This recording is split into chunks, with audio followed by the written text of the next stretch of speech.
পঞ্চপাণ্ডব পৃষ্ঠার ইতি, দলে এখন নতুন নতুন তারকা। তবে স্বপ্নটা কিন্তু একই, এশিয়া কাপের ট্রফি এবার বাঘেদের ডেরায় আসবে কি?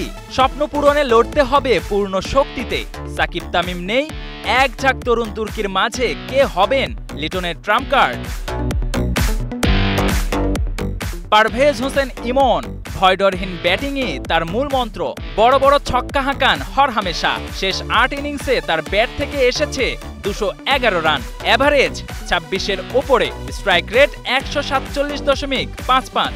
প্রশ্ন আসতে পারে, ইমনের চেয়ে তো লিটন তানজিদের ব্যাট বেশি হাসছে, তাহলে ইমন কেন ট্রাম্প কার্ড? এখানেই আসল twist.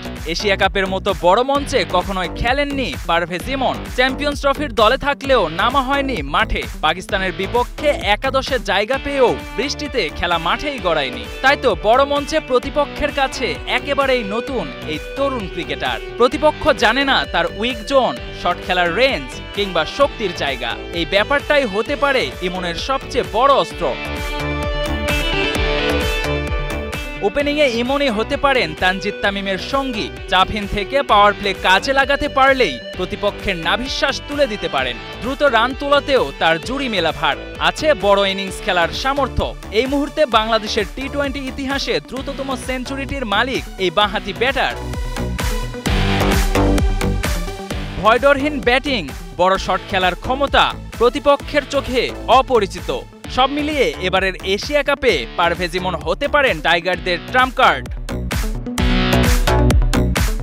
Ashraful Islam, star news.